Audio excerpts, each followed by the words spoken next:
እዚሁ ትዳር ውስጥ ሳልወጣ እስቲ ትዳር ሳልይዝ በፊት ይሄን ነገር ባቀው ኑሮ በማረው ኑሮ ከመያዜ በፊት እንዲህ አይነት ነገሮችን ባቅ ኑሮ ብለህ የምታስበው ነገር አለ? ማለት ያው አዲስ ነው፣ ያው እያስተማረን ነው የምንሄደው። ግን እስካሁን ካሳለፍንባቸው ይቺን ነገር አስቀድሜ ባቃት ኑሮ ብለን የምናስበው አለ? እንደሱ የምታስበው ነገር አለ? ዌል እንግዲህ ሰብስክራይብ ማድረጉ እንዳለ ሆኖ እንዳትረሱ እንዳትረሱ። የሚገርምሽ እግዚአብሔር እንደዚህ ባስተማረኝ ብዬ የምለው ነገር የለም። እውነት ለመናገር አውቄው ብገባ ያልኩት ነገር የለም። ግን እግዚአብሔር ላንቺ አጫውትሻለሁ፣ ያው ለነሱ አዲስ ነው። ብዙ ትዳር ውስጥ አስገብቶ ነው ያወጣኝ። በጣም የተለያየ ቢያንስ ከአራት ከአምስት የበለጡ ትዳር ውስጥ አብሬ ኖሬ ብዙ የተማርኳቸው ነገሮች አሉ እና እግዚአብሔር የሰራኝ እዛ ቦታ ነው። በጣም በቃ ማለት መሰራት የተለያየ ላይፍ ነው ነግሬሻለሁ። የተለያየ ሁኔታ ነው ያለው እና በያንድ አብሬያቸው በመኖር ውስጥ በጣም ብዙ ነገር እግዚአብሔር ሲያስተምረኝ ነበር። ከዛም በዘለለ ደግሞ ብዙ እንደዚህ ትልልቅ የሆኑ ሰዎችን ኢንተርቪው ምናምን መስማት እወዳለሁ እና ለነገኝ ሳስብ ነገ ላይ እነዚያ ሰዎች ያሳለፉትን እንቅፋት የሆነባቸውን ነገር እንዴት ማምለጥ እንዳለባቸው ቆይቶ የገባቸው ሰዎች ምስክርነት ሲሰጡ በጣም እሰማለሁ እና እግዚአብሔር አኑሮ ነው ያሳየኝ። እንዴት መኖር እንዳለብኝ አኑሮ ነው ያሳየኝ። እንዴት ሚስቴን ማኔጅ ማድረግ እንደምችል አኑሮ አሳየኝ። በሰው ትዳር ውስጥ አስገብቶ አሳየኝ። እንዴት መኖር እንደሚቻል፣ እንዴት ትዳር ውስጥ ተቻችሎ መኖር እንደሚቻል፣ እንዴት ደግሞ በጣም መከባበር መዋደድ ምናምን ከሌለ ደግሞ ብዙ ነገሮችን እንደሚመሰቃቀል እግዚአብሔር ያንን ነገር አሳየኝ እና እግዚአብሔር ያስተማረኝ አኑሮ ነው ያስተማረኝ። ምኖረውን ህይወት አኑሮ ነው ያስተማረኝ። ስለዚህ እግዚአብሔር ለእኔ ታማኝ ነው ማለት ነው። እድለኛ ነኝ። አይሽ አሁን ታዲያ የተማረ ሰውን ያገኘሽው እና በጣም ጌታ ታማኝ ነው። አሁንም ደግሞ ለነገ እግዚአብሔር ለሚሰጠኝ እግዚአብሔር ታማኝ አድርጎ ቆጥሮ ለነገ ለሚሰጠኝ መንጋ ደግሞ አሁንም እያስተማረኝ ነገ ላይ ትልቅ እግዚአብሔር ትልቅ ሜጋ ቸርች እንደሚሰጠኝ አምናለሁ። ትልልቅ ትውልዶች በእኔ ዘመን ያሉ ትውልዶች እኔ የበላኝን እንዳይበላቸው እኔን ያቆሰለኝ እንዳያቆስላቸው ደግሞ እግዚአብሔር አሁን ላይ ባለውበት ሁኔታና ሀገር ላይ ሆኜ ብዙ ነገር እያስተማሪ ነው። ለምን ነገ ላይ እንዳልደግመው እዛ ትዳር ቦታ ውስጥ ያየሁትን ክፉ ነገር እዚህ አላደርገውም። ቤቴ ላይ መልካሙን ነገር ደግሞ በመልካም ቅናት በመልካም ፍላጎት አደርገዋለሁ። ዛሬ ላይም ደግሞ ለነገ ህይወቴ እግዚአብሔር ነገ ለሚሰጠኝ ትውልድ እግዚአብሔር ነገ ለሚሰጠኝ ነገር ዛሬ ላይ ቆመን የሚያዩትን ይህንን ዩቲዩብ ነገ የዛሬ 2-3 ዓመት ደግሞ ሌላ ፖዚሽን ላይ ሆነን ነው የሚያዩት። ገባሽ? ሌላ አገልግሎት ዘርፍ ላይ በሌላ ሁኔታ ነው የምንተያየው የምንገናኘው ከቤተሰቦቻችን ጋር። ግን ያኔ ግን ዛሬ ላይ ካይሮ ላይ ሆነን ያወራ ነው የዛሬ 3 ዓመት የዛሬ 4 ዓመት ደግሞ ሌላ ቦታ ላይ ሆነን ደግሞ በድል እንናገራለን አፋችንን ሞልተን። ምን ካልሽኝ እግዚአብሔር ታማኝ እንደሆነ ትዳር ውስጥ አሳይቶ ስለሰጠኝ አገልግሎትንም ደግሞ እያስተማረኝ ነው። ነገ ደግሞ ሲሰጠኝ አይጸጸትም እግዚአብሔር። ለምን ካልሽ እያስተማረኝ ነው። እንዳላጠፋ ብዙ የሚያጠፉ ሰዎችን እያሳየኝ ነው። ነገ መልካም እንዳደርግ መልካም የሚያደርጉትን ሰዎች እያሳየኝ ነው። ነገ እንዴት ነው እግዚአብሔር የሰጠሽኝ ታማኝ ቅዱሳንን እንዴት ነው ማድረግ መንከባከብ ያለብሽ የሚለውን እያሳየኝ ነው። አገኘሽ? እና እግዚአብሔር አሁን ለነገም ደግሞ አሁንም ለአገልግሎቴ እያስተማረኝ ነው። ስለዚህ እግዚአብሔር ለእኔም ለሚስቴም ለዚህ ቤት ታማኝ ነው። ኑሮ በካይሮ ይቀጥላል። ኦኬ እሺ፣ አሁንም እዛ ውስጥ አልወጣም ይቻላል። ያው በትዳር ውስጥ ባልና ሚስት አብረው ከእግዚአብሔር ጋር ፌሎሺፕ ማድረግ አለባቸው ብለን ምናምን ነን አይደል? እና እስቲ በመጸለይ ውስጥ ምን አይነት ኃይልን ያገኛሉ ባልና ሚስት አብረው በመሆን አብረው እግዚአብሔርን በመጠየቅ ውስጥ አብረው ብቻ ይሄ ያው እንደ አጋጣሚ የሆኑ ደግሞ እኔ እናንተ አገልግሎታችንም አንድ አይነት አገልግሎት ነው እና በዚህ ውስጥ እግዚአብሔር እስቲ ማለት ባልና ሚስት አንድ ላይ ሲሆኑ ያለውን የጸሎት ኃይል እንደው ትንሽ ፍትህ ትዳር ውስጥ ያለው በጋራ መጸለይ ውስጥ ያለው ጥቅም በጣም በጣም በጣም በጣም በጣም በጣም ትልቅ ነው። በጣም ትልቅ ነው። ያው እኔ ኢትዮጵያ እያለሁ አገለግላለሁ፣ የተለያየ ቸርች አገለግላለሁ። ብቻዬን እያለሁ ላጤ በነበርኩበት ሰዓት በዚህ አጋጣሚ 3 ወዳጆች አሉኝ ኢትዮጵያ ማለት ነው። እነሱ ደግሞ ሞር አንደኛው ደግሞ ሞር ስለ ላይፌም ስለ አገልግሎቴም በደንብ ያውቃል። አንደኛው ደግሞ አብረን ብዙ አገልግለናል። አንደኛው ደግሞ ከልጅነት ጀምሮ አንድ አካባቢ ሊኖር ነው እና እነዚህ ሰዎች የተለያዩ ህይወቴን በደንብ የሚያውቁ ሰዎች ናቸው። እቺ የትዳሬ ላይፌን ብቻ ነው የማያውቁት ስለተለያየ ዲስታንስ ስላለ እና ያኔ የነበሩኝን ጉልበቶች አሁን ላይ በእጥፉ ነው ያሉት። ለምን? ባለትዳር በመሆኔ።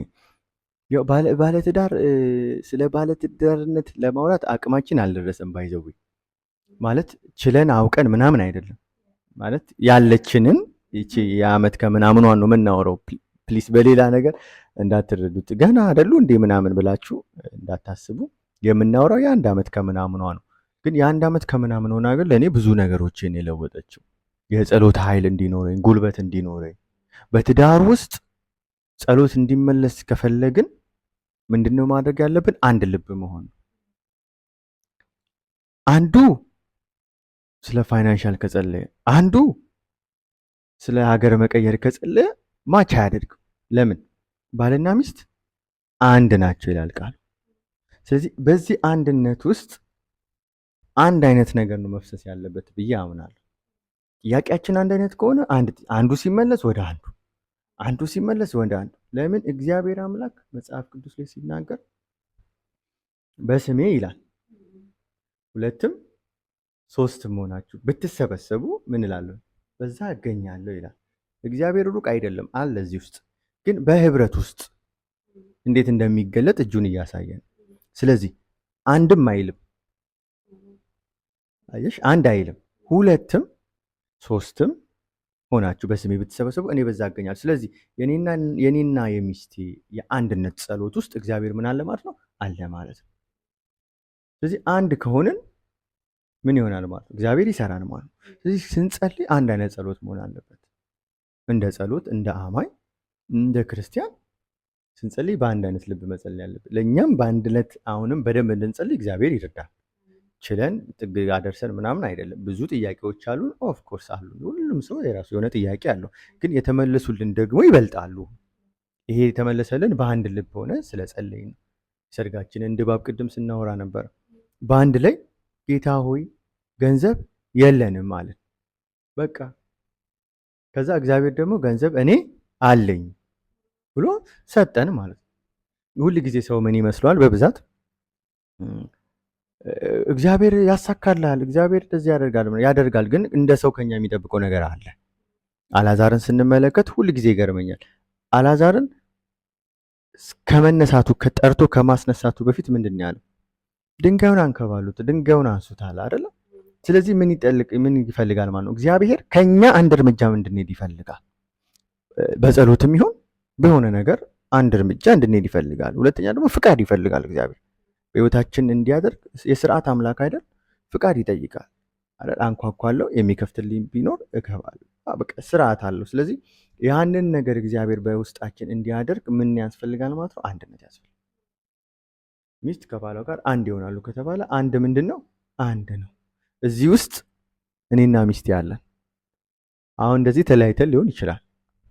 ምክንያቱም አንድ ሰው ብቻውን ይሆን ዘንድ መልካም አይደለም። ስለዚህ ግን በአንድ ውስጥ በዚች ውስጥ ግን እኔም አንቺም አለሽ ማለት። ስለዚህ ይሄ እጅ አንድ እንደሆነ ሁሉ ጊዜ እኔና አንቺ ስንታይ አንድ ነን ማለት። ስለዚህ በአንድነት ስንጸልይ እግዚአብሔር ይሰማል፣ እግዚአብሔር ያደርጋል።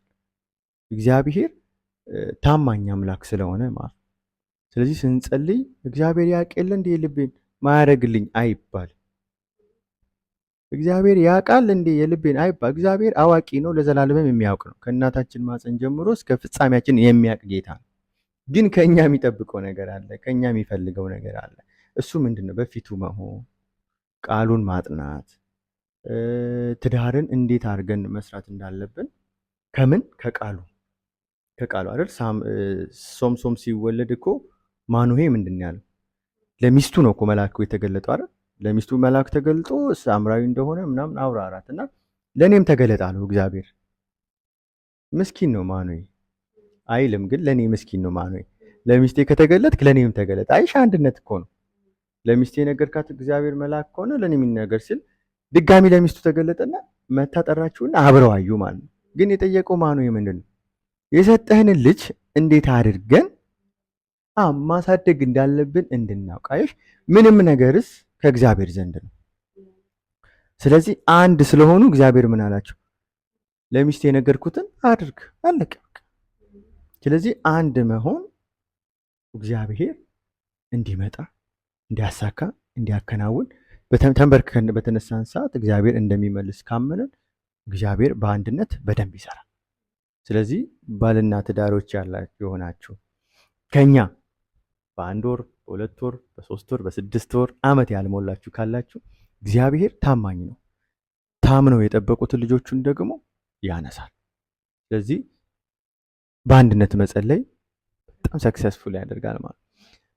አሁንም ደግሞ እንቀጥላለን። ኑሮ በካይሮ የተሰኘውን ፕሮግራማችንን አብረን እያሳለፍን ነው። እስከ ፕሮግራሙ ፍጻሜ ድረስ አብራችሁን ቆዩ። በኮሜንታችሁ መልካም ሀሳባችሁን ላይክ ማድረግ እንዳትረሱ፣ ሰብስክራይብ እንዳትረሱ። ይህ ፕሮግራም ምንድን ነው? ኑሮ በካይሮ።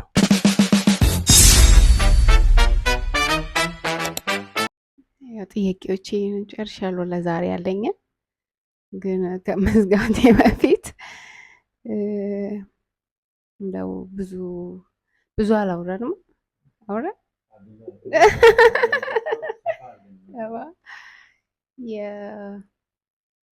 እስቲ ከኔ ወደ ራሴ ልምጣና ከኔ የምትወደው ባህሪ ምንድን ነው? ወይ ደግሞ የምትናደድበት ባህሪ? ትናደድበት እንጀምራለን። አይደለም ሰው ሁሉ መልካሙን ነገር እያወራ ሌላውን እየደበቀ ነው። እኛ ግን እናፈረጥርጠዋለን። ፍርጥርጥ ነው የምናደርገው። ያው በኖርንበት በእጮኝነት ጊዜ በነበረን ጊዜ ብዙ ተሰቃይቻለሁ። ህዝቡ ይፍረደኝ። ብዙ ተሰቃይቻለሁ። የሚገርማችሁ ከተገናኘንበት ኦልሬዲ ኦኬ ከተባባልንበት ሰዓት ጀምሮ እስካሁን ድረስ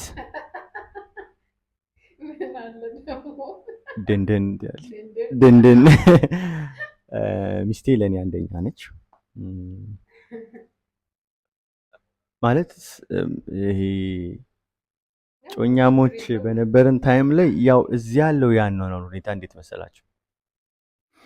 ጮኛሞች በነበረን ሰዓት ከሰኞ እስከ ዓርብ አገኛታለሁ። በጣም ነበር ደስ የሚለኝ። ቅዳሜ ሲመጣ ከስራ የምትወጣበት ሰዓት ነው። ቅዳሜ ስትመጣ ያው አንድ ላይ 2 እህቶች አሏት አብረዋት የሚኖሩ።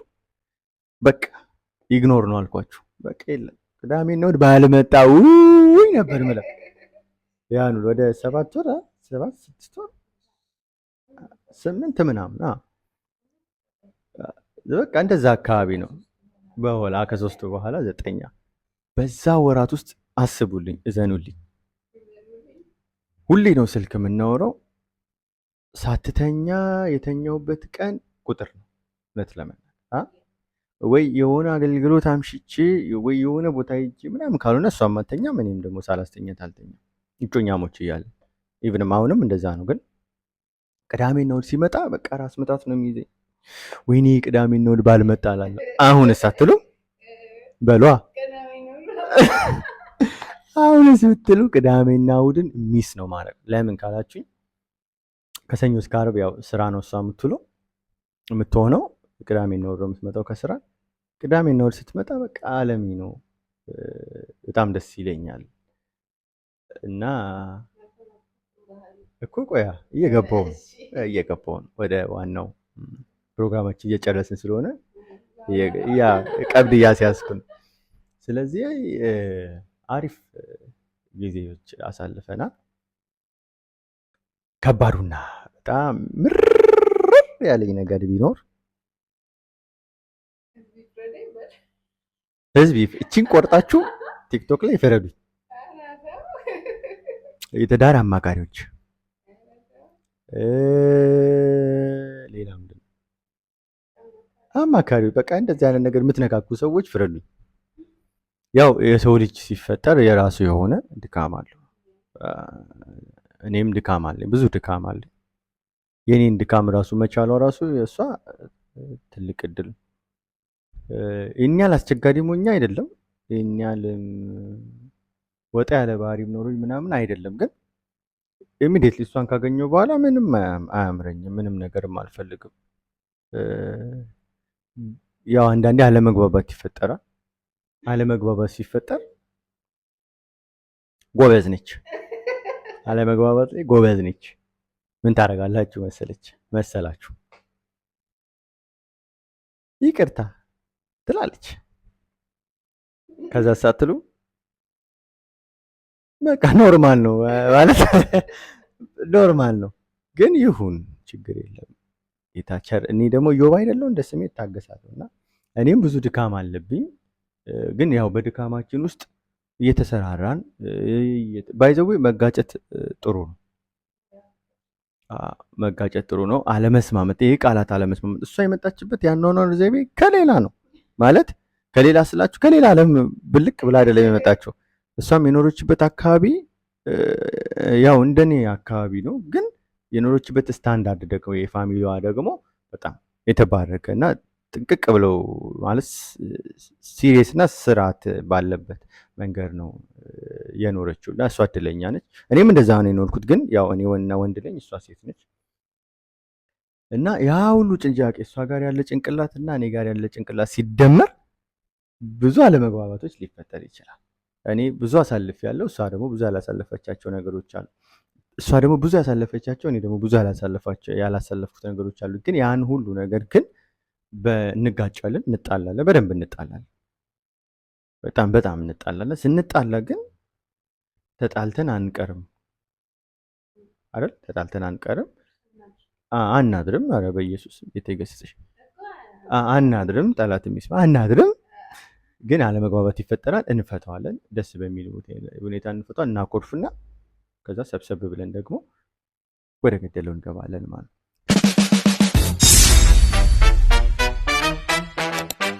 ስለዚህ በጣም መወዳትና ማከብራት ሚስቴ ነች።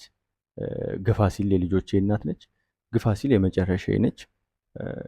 እሷን ካገኘው በኋላ ብዙ ነገሮችን አግኝቻለሁ። ያው መጽሐፍ ቅዱስ ሲናገር በፊት ተወስዶብን ነበር፣ ለከየኛ ነው ስናጠናው ቃሉን ማለት ነው። በፊት ሚስትን ያገኘ በረከት አገኘ፣ ባልን ያገኘች ሞገስ ይባላል በዘልማድ። ግን እንደዛ አይደለም የሚለው ለካ ሁለቱም የኛ ነው። ባሎች ሆይ ለተዘርፈን ነበር ያስመልሰናል ማለት ነው። ሚስትን ያገኘ በረከትን ያገኘ ከእግዚአብሔር ዘንድ ሞገስን ይቀበላል ነው የሚለው። ስለዚህ በረከት አግኝቻለሁ፣ ከእግዚአብሔር ዘንድ ሞገስን ተቀብያለሁ።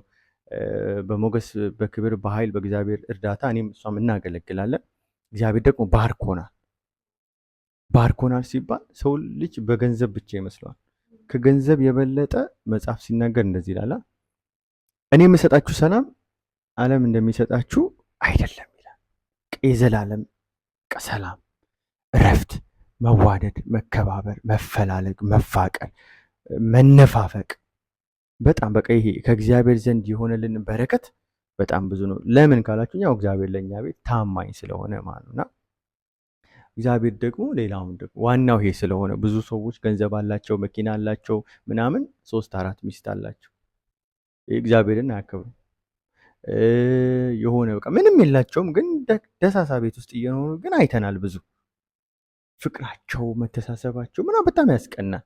እና እግዚአብሔር ደግሞ ዋናው የሰው ልጅ የውስጡ ሰላም፣ የውስጡ ደስታ፣ የውስጡ እረፍት ብር ነገር ተሰርቶ ስለሚገኝ ዋናውን ነገር እግዚአብሔር ከሰጠን ይሄንን እንዴት አይሰጠን? ሁለት ደግሞ እግዚአብሔር አምላክ አንድያ ልጁን ዓለምን እንዲህ ወዶ ከሰጠን እንዴት ለኔና ላንቺ ሀገር አይሰጠን? እንዴት ለኔና ላንቺ ቤት አይሰጠን? እንዴት ለኔና ላንቺ ልጆች አይሰጠንም? እንዴት ለኔና ላንቺ በምድር 100 እጥፍ ያሳጭደናል? የይስሐቅ የያዕቆብ የአብርሃም አምላክ የኔና የሚስቴም ደግሞ የእናንተም አምላክ ስለሆነ እግዚአብሔር ታማኝ ነው።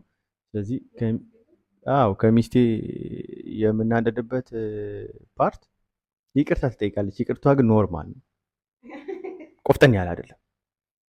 ማለት ይቅርታ ጥፋተኛ ነኝ እንደዚህ እንደዚህ እንደዚህ ንስሐ እንድትገባ ማለት ነው። ንስሐ እንድትገባ በእናንተ ቤት አይደለም፣ ንስሐ ገብታለች እንትን ብላለች። ግን ይሄ ነገር አለ፣ ጌታ ደግሞ ይረዳናል። እኔም ደግሞ ብዙ ድካም አለ፣ አይኖ ይረዳል። እሱንም ግን እግዚአብሔር ረድቶ ዛሬ ላይ ግን ሚስት ነች ባይዘው ለእኔ፣ ለሌላ ሰው ልትሆን አትችልም። አይኖ ግን ለእኔ ሚስቴ ነች። አሁን ላይ ሚስቴ ነች፣ ነገ ደግሞ የልጆቼ እናት ትሆናለች። ከዛ ደግሞ የዘላለሜ ትሆናለች ማለት ነው። አሁንም የዘላለሜ ነች፣ ግን ለሁሉም ጊዜ ስላለው ሚስቴ ነች። እቺ ሴት ለእኔ ከባድ ወፍራም ሚስቴ ነች ማለት ነው። በጣም ነው የምወድሽ። እግዚአብሔር እድሜና ጤና ይስጥሽ። በእግዚአብሔር ቤት ዘመንሽ ይለቅ። ዘመንሽ የሳቅ ይሁን፣ የእረፍት ይሁን፣ የደስታ ይሁን። መልካም ምኞቴ ይሄ ነው። ሁሌ ነው መላት ከማንም ከምንም በላይ ወድሽ። ከኔ መስማት የምትወደው ነገር ምንድን ነው? እቺ መልስልኝና ጨርስ። ከምትወደው ሰው ከሚስትህ ሁሌ መስማት የምትፈልገው ነገር ምንድን ነው? ሁሌ መስማት ይከታል ደግሞ አንድ ጥያቄ ብቻ ነው የምጠይቃት። ኔክስት እሷን ስለሆነ ብዙ ጥያቄ የምጠይቃት፣ እሷ አሳጥረዋለች። ግን ኔክስት ብዙ ሰዓት ነው የምጠይቃት፣ ብዙ ሰዓት ማለት ነው። ስለዚህ አንድ ጥያቄ ብቻ ልጠይቃት። ኢዮብ ላንቺ ምንድን ነው? ምንድን ነው እንዴ? ያኔ መልስልኝ እኮ አንቺ እንድትይኝ መስማት ፈልገው። አሃኒ ተዘጋጁ፣ ልጎርር ነው። ተዘጋጁ። እሺ በቃ ይቅርታ። ሁል ጊዜ ሲነጋም ሲመሽም ይቅርታ ይቅርታ ይቅርታ። ከሁለት አንዱ። ኦኬ ይኸው ባለ እኔ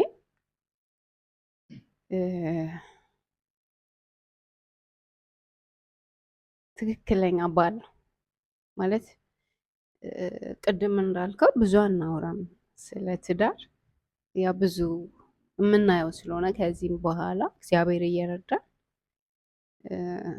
የምንቀጥልበት ላይፍ ስለሆነ ማለት ነው። ግን እግዚአብሔር እስካሁን ድረስ ኢቨን ከአብረን ከጓደኝነት ጀምሮ ከጠየከኝ ጊዜ ጀምሮ ምናምን አንተ ላይ የማየው ነገር ማለት ትክክለኛው አፍቃሪ የሆነ ሰው ይላል። በቃ ልክ እንደዛ ነው የማየው። ባጠፋ ቅድም እንዳልከው ብደርቅም እኔ ልበልልህ፣ ግን በሁሉም በጣም በጣም መልካም ሰው ነው ማለት እግዚአብሔር መልካም አይደል? ለልጆቹ ምን ማድረግ እንዳለበት ያውቃል፣ ምን መስጠት እንዳለበት ያውቃል። እና ለእኔ ትክክለኛ ሰው ነክ። እግዚአብሔርን ደግሞ ባርከዋለሁ አንተን ስለሰጠኝ በምድረ በዳ እወድሃለሁ።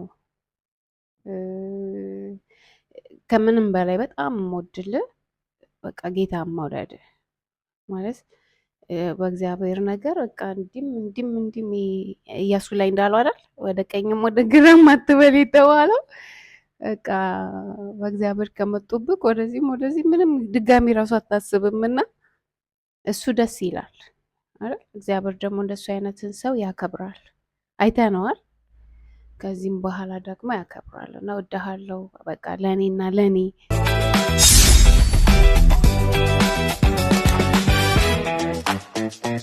እግዚአብሔር ስለሰጠኝ ደግሞ በጣም ደስተኛ ነኝ።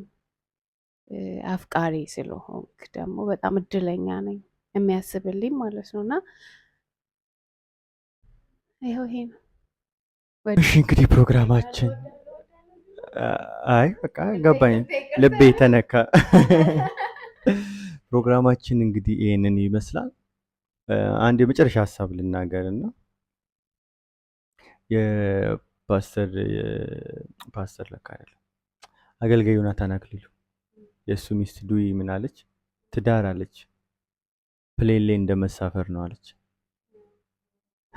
ወራጅ አለ ብትል ፍጹም መውረድ አይቻልም። ከፕሌን ላይ ወርዳለሁ ካልክ የሚደርስብሽን በደንብ እንግዲህ የሚታወቅ ነገር ነው። ለአንቺ ብቻ አይደለም። የሆነ ነገር ንፋስ ገባ ማለት ለብዙ ሰው ነው። ስለዚህ ያ ብዙ ሰው ደግሞ ምንድን ነው? ጓደኛ አለ፣ በእኔና በሷ ያፈራ ነው አይደል?